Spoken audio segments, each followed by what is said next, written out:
صحابہ اکرام اس معاملے میں بہت ہی حرص میں رہتے تھے، اسی تڑپ میں رہتے تھے کہ آپ سے سوال کریں۔ جب نبی کریم صلی اللہ علیہ وسلم نے دیکھا کہ لوگ وہ پکا رہے ہیں، گوشت پکا رہے ہیں، پوچھا یہ کون سا گوشت ہے؟ تو انہوں نے کہا کہ یہ تو گدھے کا گوشت ہے، گدھے ہم نے ذبح کیے ہیں، یہاں پہ کافی مل گئے، یہودیوں کے پاس سے گدھے ہم نے سارے ذبح کر ڈالے کھائے۔ صحابہ کرام کے یہ جو شوق تھا، جنت کے لیے شوق تھا کہ امام احمد سے کسی نے پوچھا کہ ایک شخص جو ہے وہ وتر کی نماز نہیں پڑھتا، آپ کیا کہیں گے اس کے بارے میں؟ تو امام احمد رحمہ اللہ فرماتے ہیں کہ وہ ایسا شخص ہے کہ اس کی تو گواہی قبول نہیں کرنی چاہیے۔ اللہ الرحمن الرحیم، الحمدللہ رب العالمین، والصلاة والسلام علی سید المرسلین وعلی آلہ وصحبہ اجمعین۔ تو آج ہم اربعین نوویہ کی 22ویں حدیث پڑھیں گے۔ تو آج کی جو 22ویں حدیث ہے اس میں ابو عبداللہ جابر ابن عبداللہ الانصاری رضی اللہ تعالیٰ عنہ کی روایت ہے ان رجلا سأل النبي صلی اللہ علیہ وسلم فقال ارأيت اذا صليت المكتوبات وصمت رمضان وأحللت الحلال وحرمت الحرام ولم أزد على ذلك شيئا أأدخل الجنة قال نعم۔ تو یہاں پر یہ حدیث جو لائے ہیں سیدنا جابر ابن عبداللہ الانصاری رضی اللہ تعالیٰ عنہ کہ ایک شخص نے نبی کریم صلی اللہ علیہ وسلم سے یہ پوچھا کہ یہ بتائیے کہ اگر میں نے فرض نمازیں پڑھ لیں، فرض نمازیں ادا کر لیں، رمضان کے روزے رکھ لیے، حلال کو میں نے حلال سمجھا اور حرام کو حرام سمجھا اور اس پہ کوئی چیز اضافہ نہیں کی، تو کیا میں جنت میں داخل ہو جاؤں گا؟ تو آپ نے فرمایا کہ ہاں، یہ دیکھیے یہ ہے جنت میں داخلے کا راستہ، جنت میں داخلے کا طریقہ۔ تو لہذا یہاں پر جو اب یہ جابر ابن عبداللہ رضی اللہ تعالی عنہما جو پوچھ رہے ہیں وہ بتا رہے ہیں کہ ایک صحابی نے اس طرح پوچھا تھا، سوال کیا تھا۔ تو صحابہ اکرام اس معاملے میں بہت ہی حرص میں رہتے تھے، اسی تڑپ میں رہتے تھے کہ آپ سے سوال کریں، جنت کا ہی سوال کریں۔ اس میں وہاں پر ان کو اور تو کوئی فکر نہیں تھی کہ ہمارا مکان ہونا چاہیے، پلاٹ ہونا چاہیے، ہمارے پاس گاڑیاں ہونی چاہیے، ہمارے کو گھر ہونے چاہیے، کسی قسم کی کوئی بھی ایسی تڑپ تھی ہی نہیں، بلکہ وہ تو یہی سمجھتے تھے کہ ہمیں جو کچھ ہے وہ جنت ہے وہ مل جائے، تو اسی کے لیے وہ ساری کوشش کیا کرتے تھے۔ تو اسی لیے وہ یہی پوچھ رہے ہیں کہ اگر میں نے فرض نمازیں پڑھ لی، تو جیسے ہم سب جانتے ہیں کہ اللہ تعالیٰ نے ہم پر یہ 5 نمازیں فرض کی ہیں، 5 نمازیں فرض کی ہیں اور انہی کا ہی پڑھنا ہم پر لازمی ہے، اور فرض سے مراد یہ ہوتی ہے کہ وہ چیز لازمی ہم نے کرنی ہے، کہ لازمی اس کو کرنا ہے، اور جو نہیں کرے گا اس کے لیے سزا ہے، جو کرے گا اس کے لیے ثواب ہے۔ تو یہی وہ فرائض ہیں یا واجبات ہیں کہ ان کے بغیر وہ کام ہو ہی نہیں سکتا ہے جب تک کہ ہم ان کو پوری طرح نہیں کریں گے۔ اور اسی طرح پھر فرض نماز کے لیے جیسے کہ اللہ تعالیٰ نے بھی یہی فرمایا کہ ان الصلاۃ کانت علی المؤمنین کتابا موقوتا، کہ بے شک نماز مومنوں پر وقت کے لحاظ سے فرض کی گئی تھی۔ تو لہذا پھر یہ نمازیں جو کہ وقت کے مطابق ہیں، وقت پر ہی ادا کی جا سکتی ہیں، وقت سے پہلے نہیں ادا کی جا سکتی، وقت کے بعد ہوں گی تو وہ پھر اگر وقت نکل گیا تو قضا ہو جائیں گی۔ لیکن یہ ہے کہ اصل چیز کہ ہم وقت پر ان کو ادا کریں گے۔ دوسری بات وہ یہ کہتے ہیں کہ اگر میں نے روزے رکھ لیے، رمضان کے روزے ہم سب جانتے ہیں کس طرح یہ اللہ تعالیٰ کی طرف سے ہم پر فرض کیے جاتے ہیں، سال میں صرف 1 مہینہ، 29 دن یا 30 دن، تو یہ بھی فرض ہیں، جیسے کہ اللہ تعالیٰ نے فرمایا کہ یا ایھا الذین آمنوا کتب علیکم الصیام کما کتب علی الذین من قبلکم لعلکم تتقون، کہ ایمان والو تم پر روزے فرض کیے گئے جیسے کہ تم سے پہلے لوگوں پر فرض کیے گئے تھے تاکہ تم تقوی اختیار کر لو۔ تو یہ ہے وہ رمضان کی فرضیت، روزوں کی فرضیت وہ ہمیں بتائی گئی، اور اس کے لیے ظاہر ہے کہ پھر وہ جو بھی کام ہوگا وہ اسی طریقے کے مطابق ہوگا جو رسول اللہ صلی اللہ علیہ وسلم نے بتایا ہے۔ اس میں کوئی چیز ہم اپنی طرف سے اضافہ نہیں کر سکتے، اپنی طور پر اس کو نہیں بنا سکتے، بلکہ نماز بھی اسی طرح پڑھیں گے جیسے رسول اللہ نے ادا کی تھی، روزے بھی اسی طرح رکھیں گے، سحری اور افطاری جیسے کہ رسول اللہ نے کی تھی۔ اور تیسری بات فرماتے ہیں کہ وَأَحْلَلْتُ الْحَلَالَ، اور میں نے حلال کو حلال سمجھتے ہوئے اس کے مطابق اس پہ عمل کیا ہے، اس کو حلال سمجھا ہے۔ یعنی اس سے مراد یہ ہوا کہ کسی چیز کو حلال کرنے کا معنی دو چیزیں ہیں۔ ایک تو یہ ہے کہ اس بات کا اعتقاد ہو کہ وہ چیز حلال ہے۔ اب یہ چیز جو ہے ہمیں پتہ چل جائے گی اللہ نے کیا حلال کیا ہے ہمارے لیے، تو ہمیں پتہ چل جائے گا کہ یہ حلال ہے، تو یہی ہمارا اعتقاد ہوگا ہم جب کھاتے ہوئے کہ یہ چیز پہنتے ہوئے استعمال کرتے ہوئے کہ یہ چیز میرے لیے اللہ تعالیٰ نے حلال کی ہے۔ تو یہ ہے وہ حلال کرنے کا پہلا معاملہ کہ پوری طرح اس کے بارے میں اعتقاد موجود ہو۔ دوسری بات یہ ہے کہ اس کے بعد اس پر عمل ہو۔ آپ نے سمجھ لیا کہ یہ چیز حلال ہے۔ اب جیسے کہ نبی کریم صلی اللہ علیہ وسلم کے سامنے ایک دفعہ ضب جو گو ہوتی ہے، جب جانتے ہیں وہ بڑا سا ایک وہ رینگنے والا جانور ہوتا ہے، تو وہ بہت پایا جاتا ہے اس صحرا میں، صحرائی علاقوں میں، تو وہ اس کا گوشت پیش کیا گیا۔ تو خواتین میں سے کسی نے کہا کہ رسول اللہ کو بتا دو کہ آپ کیا کھا رہے ہیں، یہ نہ ہو کہ بعد میں آپ ناراض ہوں کہ مجھے بتایا کیوں نہیں تھا، یہ تو کچھ اور تھا۔ تو بتایا کہ یا رسول اللہ یہ ضب کا گوشت ہے، ضب یعنی وہ گوہ کا گوشت ہے۔ تو آپ نے اسے نہیں کھایا، چھوڑ دیا۔ اب صحابہ کرام نے پوچھا کہ یا رسول اللہ احرام ہوا، کہ کیا حرام ہے، یہ ناجائز ہے؟ آپ نے کہا حرام تو نہیں ہے، لیکن میرے علاقے کا نہیں ہے، یہ اس علاقے کا نہیں، اس طرح میں اس کو یعنی ایک طرح سے پسند نہیں ہے، مجھے پسند نہیں ہے۔ یہ ہو جاتا ہے بعض لوگوں میں، کوئی چیز پسند ہوتی ہے، کوئی چیز پسند نہیں ہوتی، اس کا مطلب یہ کہ وہ حرام تو نہیں کرتے لیکن حلال ہے، اسی لیے آپ نے فرمایا کہ یہ حلال ہے لیکن میں اس کو نہیں کھا سکتا، مجھے یعنی ایک طرح سے اس کو پسند نہیں ہے یہ چیز، تو لہذا آپ نے نہیں کھایا اس میں سے، تو حرام نہیں کیا، حلال جانتے ہوئے لیکن آپ نے اس پہ عمل نہیں کیا۔ باقی صحابہ کرام نے، خالد بن ولید رضی اللہ تعالیٰ عنہ بیٹھے ہوئے تھے، انہوں نے اپنی طرف ڈش کی اور کھانے لگے، آپ دیکھتے رہے ان کو۔ تو یہ ہے کہ یہی مراد ہے کہ جو چیز ہم حلال سمجھتے ہیں اس کو حلال سمجھیں، اس پہ اپنا یقین ہو کہ حلال ہے، اور اس کے بعد اگر ہم اس کو استعمال کر سکتے ہیں تو استعمال کریں، کھانے والی ہے تو کھانے کے لیے، پہننے ہے تو پہننے کے لیے، استعمال کی ہے تو استعمال کی چیز ہے۔ تیسری چیز یا چوتھی چیز فرماتے ہیں وَحَرَّمْتُ الْحَرَامَ، یعنی میں نے پھر حرام کو حرام سمجھتے ہوئے اس سے اجتناب کیا ہے، میں نے اس کو استعمال نہیں کیا، یہ چیز حرام ہے تو لہذا میں نے اسے چھوڑ دیا، یہ چیز میں نہیں کھا سکتا میرے لیے۔ جیسے کہ گدھے کا گوشت تھا، یہ پہلے کھاتے تھے، مسلمان کھایا کرتے تھے، تو خیبر کے موقع پہ جب نبی کریم صلی اللہ علیہ وسلم نے دیکھا کہ لوگ وہ پکا رہے ہیں، گوشت پکا رہے ہیں، پوچھا یہ کون سا گوشت ہے، تو انہوں نے کہا کہ یہ تو گدھے کا گوشت ہے، گدھے ہم نے ذبح کیے ہیں، یہاں پہ کافی مل گئے، یہودیوں کے پاس سے گدھے ہم نے سارے ذبح کر ڈالے، کھا لیے، کھانے کے لیے بھوک لگ رہی تھی، سخت بھوک تھی، تو لہذا پھر وہ گدھے کا گوشت پک رہا تھا۔ نبی کریم صلی اللہ علیہ وسلم نے فوراً حکم دیا کہ ساری جتنی بھی ہنڈیاں پک رہی ہیں سب کو الٹ دو، کچھ بھی ہو سب کچھ الٹ دو، اور فرمایا کہ آج کے بعد سے گدھے کا گوشت ہم پر حرام کر دیا گیا ہے۔ تو لہذا معلوم ہوا کہ اب حرام ہو گیا، اب وہ جائز نہیں ہوگا۔ اب چاہے وہ چائنا والے آئیں کھالے لے جائیں اور گوشت ہمارے لیے چھوڑ جائیں تو ہمیں جائز تو نہیں ہو جائے گا، قصائی کھلا دیں تو ایک ان کا معاملہ ہے، وہ اللہ کے یہاں پکڑے جائیں گے۔ تو یہ ہے چیز کہ چیز حرام ہے تو حرام ہے، پھر اب ہم نہیں کھا سکتے اس کو، چاہے وہ کوئی بھی ہو کھلانے والا، وہ اللہ کے یہاں پکڑا جائے گا کہ لوگوں کو دھوکہ دے رہا ہے، کوئی مردہ مرغیاں کھلا رہا ہے، کوئی گدھے کا گوشت کھلا رہا ہے، کوئی سموسوں میں وہ چوہے کا قیمہ بنا کے ڈال رہا ہے۔ تو یہ دیکھ لیجیے ہمارے یہاں جو کچھ ہوتا ہے، یہی خطرناک ہے، لیکن بہرحال یہ تو لا علمی ہے، وہ تو معذور ہے وہ شخص جس نے غلطی سے کھا لیا اس میں سے، لیکن وہ جو کھلا رہا ہے وہ پھر اللہ کے یہاں پکڑا جائے گا کہ اس نے حرام کھلایا ہے، جانتا ہے کہ حرام ہے۔ کوئی نہیں کہتا کہ یہ گدھے کا گوشت جو ہے حلال ہے، کوئی نہیں کہتا۔ تو لہذا پھر یہ حرام کو حرام سمجھنا ہے اور حرام کے مطابق اس سے بچنا ہے۔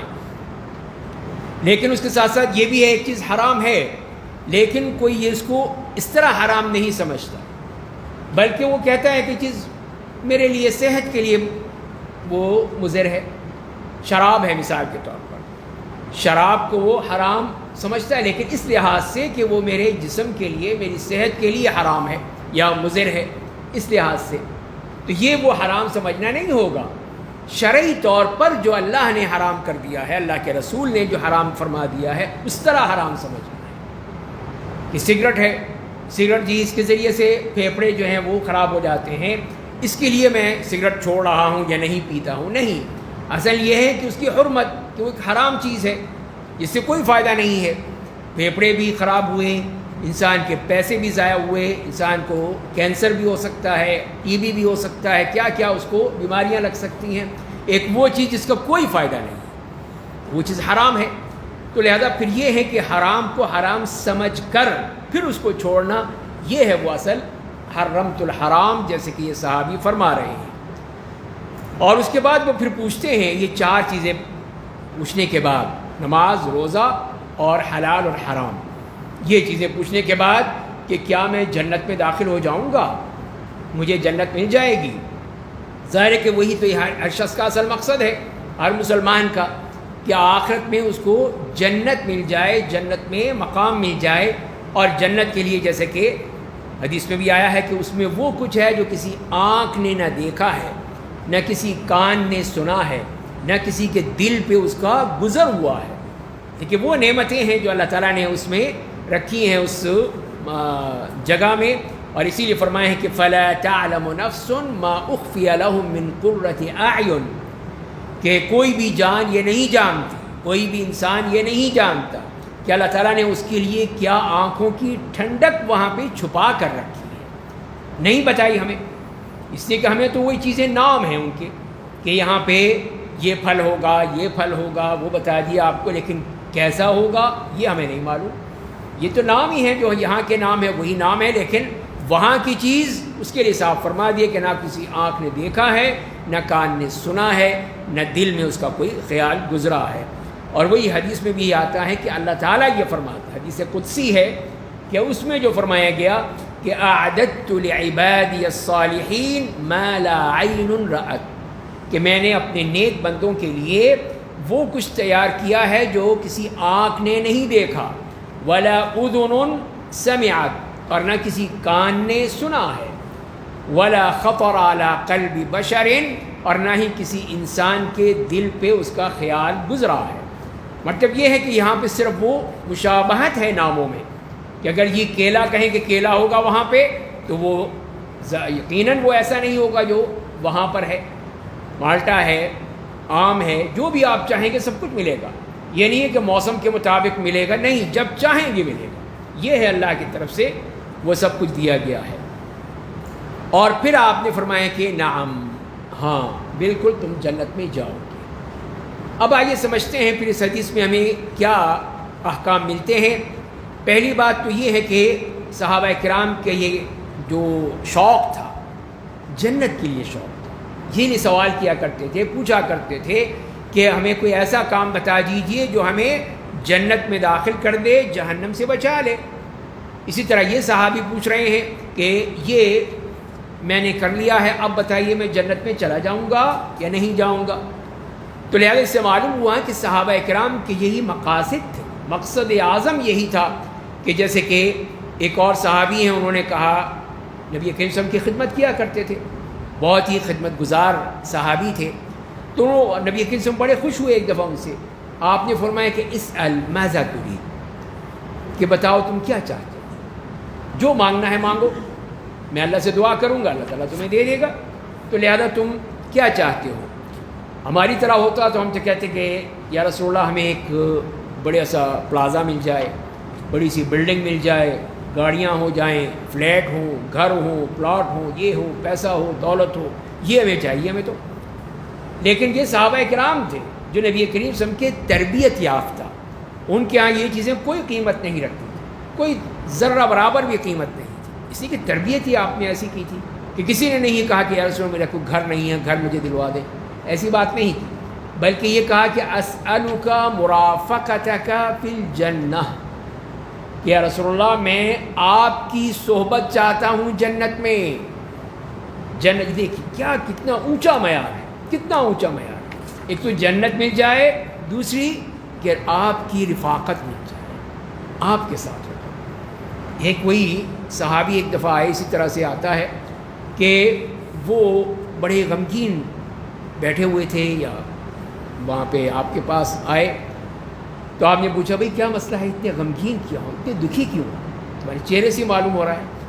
تو کہنے کہ یا رسول اللہ مسئلہ یہ ہے بہت مجھے بے چین رکھا، بہت ہی میں سخت پریشان ہوں. بھائی کیا مسئلہ ہے؟ مسئلہ یہ ہے کہ اب تو یہ ہے میں دنیا میں جب بھی میرا دل چاہتا ہے آپ کو دیکھنے کے لیے، آپ سے ملنے کے لیے میں آ جاتا ہوں. مسجد میں آیا، آپ کو دیکھ کے دل ٹھنڈا ہو. محبت تھی نا، جو محبت تھی ان کی، اس کی تو کوئی مثال ہی نہیں مل سکتی، جنہوں نے اپنی جان مال سب کچھ قربان کرنے کو تیار. تو یہ محبت تھی ان کی. تو یہ کہتے ہیں کہ دنیا میں تو یہ معاملہ ہے کہ جب بھی میں دل میں چاہتا ہے کہ آپ کو دیکھ لوں، آپ کی زیارت کر لوں، آپ سے بات کر لوں، تو مجھے فوراً مل جاتا ہے موقع. میں آتا ہوں مسجد میں اور آپ سے مل جاتا ہوں، مل لیتا ہوں. لیکن وہ وقت یاد کرتا ہوں کہ آخرت میں آپ کہاں ہوں گے، میں کہاں ہوں گا. آپ تو بہت ہی اعلیٰ علیین میں ہوں گے، اللہ کے ہاں بڑے اونچے مقام پر ہوں گے. مجھ جیسا ایک غریب آدمی وہ کہاں ہوگا بیچارہ. تو میں اس پہ میری پھر وہ برداشت نہیں ہوتی، پھر میرے لیے ناقابل برداشت ہو جاتا ہے. میں اس پہ روتا ہوں کہ اب میرا کیا بنے گا.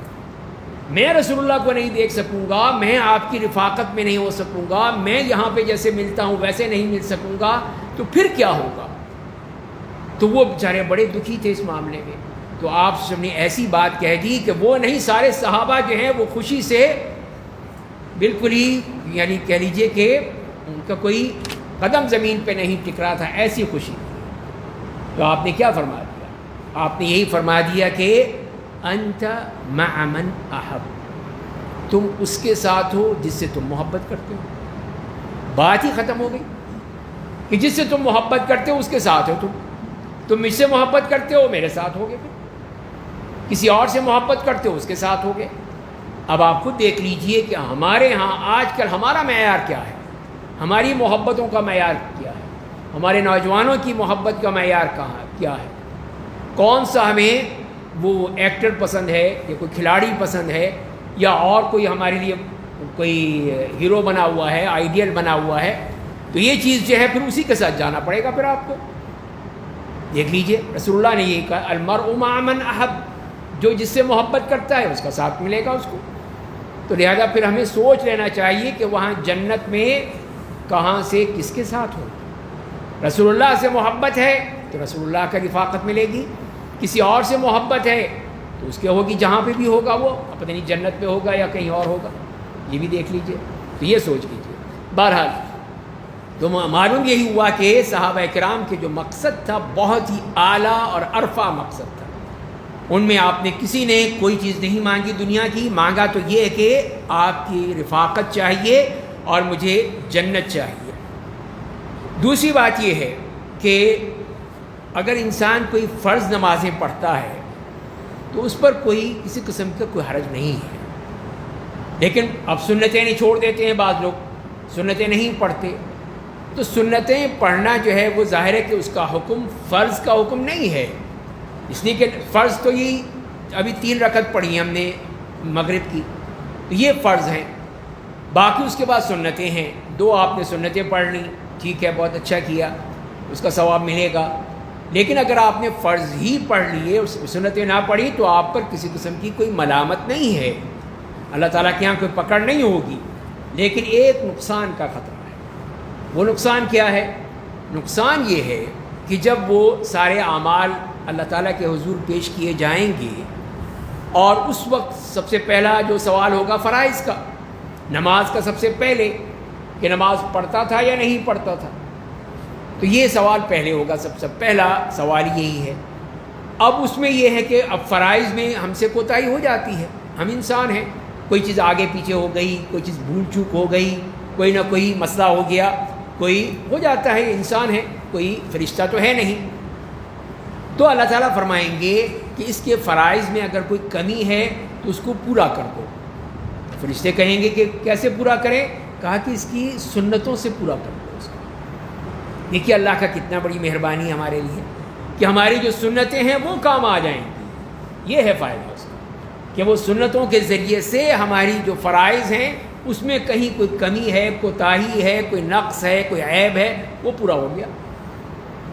کیا بہترین نسخہ بن گیا ہمیں اللہ کی طرف سے کہ اس کے ذریعے سے اب وہ ہمارا وہ عمل پورا ہو گیا، مکمل ہو گیا، اللہ کے یہاں قبول ہو گیا۔ اللہ تعالیٰ کہیں گے چلو جی بندہ پاس ہو گیا، بھیج دو اس کو جنت میں۔ اس لیے کہ نماز کا ہی معاملہ تھا نا، وہ پورا ہو گیا کتنی آسانی سے۔ اسی طرح دوسری چیزیں ہیں، روزوں کا معاملہ بھی یہی ہے کہ آپ فرض روزے رکھتے ہیں، نفلی روزے رکھتے ہیں، وہ آپ کے کام آئیں گے۔ آپ زکوٰۃ فرض دیتے ہیں، اس کے علاوہ نفلی طور پہ آپ صدقہ کرتے ہیں، اس سے کمی ہو جائے گی۔ اسی طرح پھر حج کا معاملہ ہے، حج فرض آپ نے کر لیا ہے، اس کے بعد آپ عمرے کر لیں، حج کر لیں نفلی، اس سے کمی پوری ہو جائے گی۔ تو جو بھی عمل ہے، جو بھی ہے، اس سے جو نفلی ہمارے عمل ہوتے ہیں ان کا فائدہ یہ ہوتا ہے کہ ہمارے فرائض میں جو کمی واقع ہوتی ہے وہ پوری ہو جاتی ہے۔ تو یہی چیز یہاں پہ ہمیں یاد رکھنی چاہیے۔ اسی لیے جیسے کہ امام احمد سے کسی نے پوچھا کہ ایک شخص جو ہے وہ وتر کی نماز نہیں پڑھتا، آپ کیا کہیں گے اس کے بارے میں؟ تو امام احمد رحمہ اللہ فرماتے ہیں کہ وہ ایسا شخص ہے کہ اس کی تو گواہی قبول نہیں کرنی چاہیے، یعنی کہ وہ تو برا شخص ہے کہ وتر کی نماز بھی نہیں پڑھتا۔ وتر کی تو ایک بھی پڑھ لیں تو وتر ہو جائے گا، وہ وتر بھی نہیں پڑھتا، چھوڑ دیتا ہے، تو کہا وہ شخص تو ہے پھر یعنی کوئی اچھا آدمی نہیں ہے۔ یہی کہنے کا مقصد یہ ہے کہ یہ چیزیں جو ہیں ہمیں پڑھنی چاہیے، فرض نہیں ہے لیکن ہمیں چھوڑنی نہیں چاہیے تاکہ کہیں ہمارے اعمال میں کہیں کوئی کمی نہ ہو جائے۔ اسی طرح پھر روزے کا معاملہ ہے کہ روزہ بھی پھر اسی میں ہے کہ جن کے ذریعے سے جنت ملے گی۔ خود نبی کریم صلی اللہ علیہ وسلم نے یہ فرمایا کہ من صام رمضان ایمانا واحتسابا غفر له ما تقدم من ذنبه، کہ جس نے بھی روزہ رکھا ایمان کے ساتھ اور احتساب کے ساتھ، یعنی اللہ کی رضا کے لیے، اس کے لیے پچھلے گناہ سارے معاف ہو گئے، اس کے نیا کھاتا کھل گیا، اس کا پھر وہ پچھلا سب صاف ہو گیا۔ تو یہ دیکھیے یہ بھی وہ جنت کا ہی راستہ ہے۔ اور یہ بھی اب دیکھنا ہے کہ انسان جو ہے اگر کوئی، جیسے یہاں پہ وہ کہہ رہے ہیں کہ وہ احللت الحلال، کہ میں نے حلال جو ہے وہ حلال سمجھا ہے، اس کے مطابق عمل کیا ہے، تو اس کے مطابق یہ ہے کہ اگر کوئی شخص کوئی حلال چیز چھوڑ دیتا ہے، ترک کر دیتا ہے، نہیں کھاتا، نہیں پہنتا، نہیں قبول کرتا، اس کا معاملہ کیا ہوگا؟ تو اگر کسی شرعی سبب کے علاوہ ہے تو وہ پھر اچھی بات نہیں ہے کہ سبب نہیں ہے ویسے ہی چھوڑ دینا، کوئی سبب ہے تب تو ٹھیک ہے، کوئی مسئلہ نہیں بھائی پسند ہے۔ جیسے ابھی میں نے وہ مثال دی آپ کو کہ گوہ کا گوشت جو ہے آپ نے نہیں کھایا، حالانکہ حلال ہے، آپ نے خود فرمایا کہ حلال ہے کھا لو، لیکن آپ نے خود نہیں کھایا۔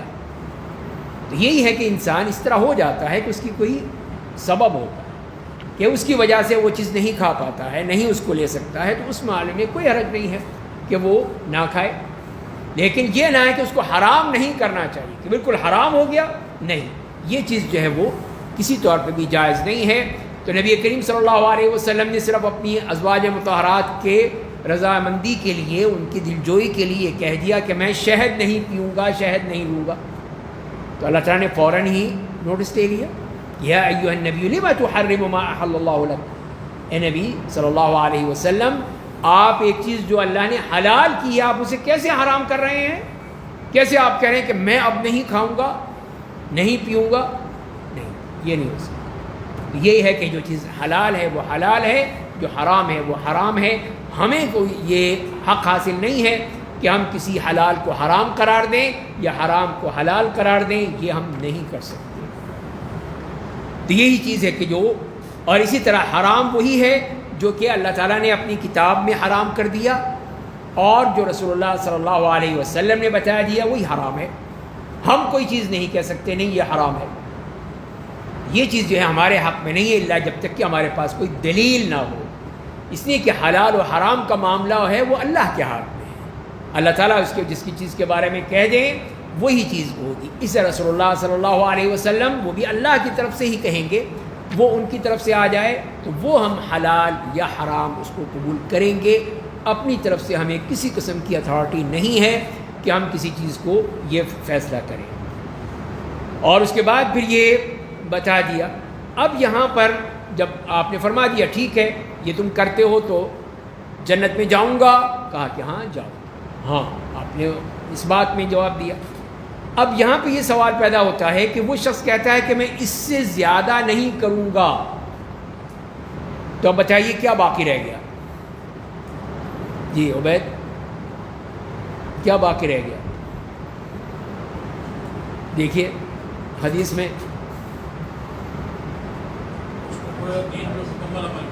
جی ہاں اصل دین میں مکمل عمل ہے, لیکن دو چیزیں رہ گئی نا, زکوٰۃ کا ذکر نہیں ہے, حج کا ذکر نہیں ہے. تو یہی ہے کہ اب یہ سوال پیدا ہوتا ہے زکوٰۃ ذکر نہیں کیا, حج کا ذکر نہیں کیا ان صاحب نے, انہوں نے تو دو ہی چیزوں کا ذکر کیا, نماز کا اور روزے کا. اب باقی کہہ رہے میں نہیں کروں گا, تو کیا ابھی جنت میں چلے جائیں گے؟ لیکن فرق ہے نا, اس لیے کہ نماز تو دن میں 5 مرتبہ پڑھنی ہے آپ کو, اس کے علاوہ تو کوئی چارہ کار ہے ہی نہیں. روزہ کا معاملہ یہ ہے کہ سال میں 1 مہینہ رکھنا ہے آپ نے, جو بھی رکھ سکتے ہیں لوگ رکھتے ہیں. لیکن حج یا زکوٰۃ وہ معاملہ ذرا ان کا مختلف ہے. زکوٰۃ پھر اس پر ہے جو کہ مالدار شخص ہے. ہو سکتا ہے آپ جانتے ہو ان کے بارے میں کہ یہ شخص جو ہے اتنا پیسے والا نہیں ہے, اس لیے آپ نے ذکر ہی نہیں کیا, نہ اس سے پوچھا بھائی زکوٰۃ دو گے کہ نہیں دو گے. تو اس نے تو یہ کہا نا کہ میں حرمت الحرام, یہ تو بات کہہ دی کہ میں حرام کو حرام قرار دوں گا, تو زکوٰۃ نہ دینا یہ تو حرام ہو جائے گا. اس نے خود ہی کہا ہے کہ میں تو حرام سے بچوں گا. تو مطلب یہ ہے کہ اگر کبھی پیسے ہوں گے تو زکوٰۃ دے دے گا, جب نہیں ہے تو نہیں دے گا. اسی لیے آپ نے اس سے نہیں پوچھا بھائی زکوٰۃ کا کیا معاملہ ہے. اور حج کا معاملہ, اور حج تو ویسے ہی بہت دیر میں فرض ہوا تھا, 8ویں یا 9ویں ہجری میں اس وقت حج فرض ہوا تھا. تو ہو سکتا ہے اس وقت حج فرض نہ ہوا ہو, اور یہ بھی احتمال ہو سکتا ہے کہ کیا ان کے پاس ہیں یہ اتنی چیزیں کہ سواری بھی ہے, زیادہ سفر بھی ہے, تو پھر وہ حج کریں گے. اگر ایسا نہیں ہے تو ان کا حج بھی فرض نہیں ہے. تو یہ ہے, یہ دونوں چیزیں ایسی ہیں کہ جب آدمی اس کے قابل ہو تو پھر اس کو یہ چیزیں فرض ہوں گی, زکوٰۃ اور حج. تو یہ وجہ ہے کہ ان کا معاملہ جس معاملے میں کسی قسم کا کوئی بھی مسئلہ نہیں ہوا, اور نہ ہی آپ نے ان سے کہا. یہ چیزیں وہ کر سکتے تھے جو کر رہے ہیں, نماز بھی, روزہ بھی, حلال و حرام بھی, اس لیے فرمائے کہ ہاں تم جنت میں جاؤ گے. اور یہ بھی جو جواب میں بھی آپ نے صرف نعم کہا, یہ کہنا کافی ہے. اب کوئی کسی سے پوچھتا ہے کہ کیا تم آج اسکول گئے تھے؟ ہاں گیا تھا. ہاں بھی کہہ دے کافی ہو گیا بس. اس لیے کہ سوال دوبارہ تو نہیں کہنے کی ضرورت کہ ہاں میں آج اسکول گیا تھا, کوئی ضرورت نہیں ہے اس کی, صرف ہاں سے ہی بات پوری ہوگی. وہی آپ نے فرمایا کہ نعم. تو یہی ہے کہ جتنے بھی اس قسم کے کوئی سوال ہوں گے تو اس میں اگر کوئی جیسے شرعن معاملہ ہے, اب ایک شخص کہتا ہے کہ جسے نکاح ہوتا ہے, اس سے پوچھا جاتا ہے کہ کیا تم فلاں کی بیٹی قبول کرتے ہو؟ تو کہتا ہے کہ ہاں, بس کافی ہو گیا, شادی ہو گئی, نکاح ہو گیا, ایجاب و قبول ہو گیا, تو لہذا اس کی بات قبول کر لی جائے گی.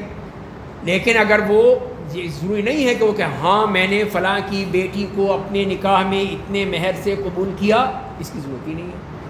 وہ کہہ دیا گیا, بتا دیا گیا کہ فلاں کا نکاح فلاں کی بیٹی سے اتنے مہر کی صورت میں ہو رہا ہے, آپ کو قبول ہے؟ تو کہتا ہے کہ ہاں.